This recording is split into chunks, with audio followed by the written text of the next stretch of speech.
अभिवाचनच आहे, पण दृक आविष्कार असं त्याला नाव दिलं आहे. म्हणजे नुसतं अगदी सरळ बसून आम्ही सिरियसली वाचतोय असं नाही आहे. त्याच्यामध्ये गंमत थोडी व्हिज्युअल पण असणार आहे. जसा संगीताचा कान असतो तसं मला असं वाटतं की विनोद टिपण्याची किंवा व्यंग टिपण्याची एक दृष्टी असते. हे लेखन विजयनी जेव्हा बघितलं तेव्हा त्याला त्याच्या डोळ्यासमोर याचा परफॉर्मन्स करता येईल असं आलं, जे मला अजिबात सुचलं नव्हतं.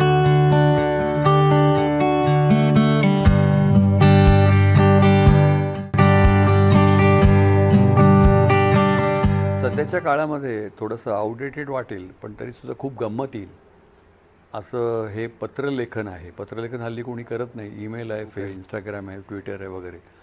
पण ही जी एक पर्सनल टच ज्याला म्हणता येईल अशी जी एक जुनी फॅशन होती पत्र लिहिण्याची, ती खूप छान होती, उबदार होती आणि असं डायरेक्ट कम्युनिकेशन व्हायचं, कनेक्ट व्हायचं तुम्ही ज्यांना पत्र लिहिता त्यांच्याशी.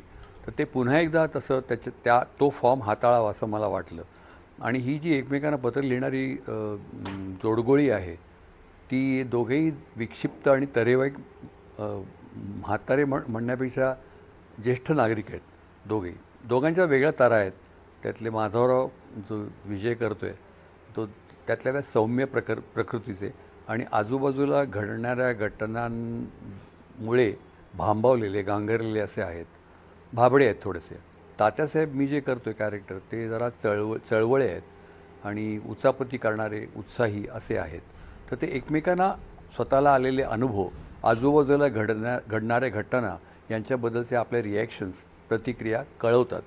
याच्यामध्ये व्रात्यपणा आहे. व्रात्यपणा म्हणजे लेखनामध्ये व्रात्यपणा आहे, मिस्किलपणा आहे. तो मला असं वाटतं की लेखकाच्या दृष्टीमधलाच आहे. म्हणजे व्यंग टिपण्याची किंवा विसंगती हेरण्याची, अतिरेक बघण्याची ही जी एक दृष्टी असते, जसा संगीताचा कान असतो तसं मला असं वाटतं की विनोद टिपण्याची किंवा व्यंग टिपण्याची एक दृष्टी असते. ती आणि आणखीन एक त्याच्यात एक ॲडिशनल म्हणजे मी ॲक्टर असल्यामुळे मला ती कॅरेक्टर्स दिसली, त्या व्यक्तिरेखा दिसल्या, त्यातले प्रसंग दिसले विनोदी आणि ते सगळे त्या ह्याच्यामध्ये आले.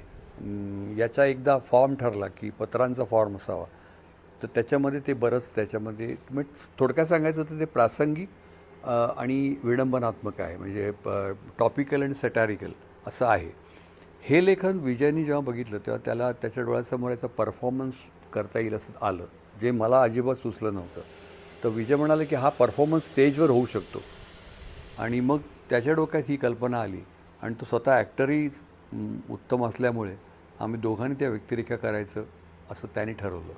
आणि त्याच्यामुळे हे आता आकाराला आलेलं आहे पत्रापत्री. तर त्याला वेगळा प्रकार आहे तो.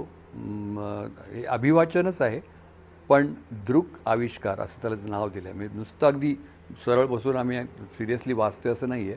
त्याच्यामध्ये गंमत थोडी व्हिज्युअल पण असणार आहे. आणि या सगळ्या त्यातल्या घटनांमध्ये त्याला एक स्टोरी प्रत्येक पत्राला असते असं मला वाटतं. आणि त्याला एक दृश्यात्मकता आहे, म्हणजे व्हिज्युअल इफेक्ट ह्याचा आहे असं मला वाटतं. तर लेखक म्हणून माझी कामगिरी मी केली, तर आमच्यासारख्याच प्रेक्षकांनी ते एन्जॉय करावं अशी माझी मनापासून इच्छा आहे. थँक्यू.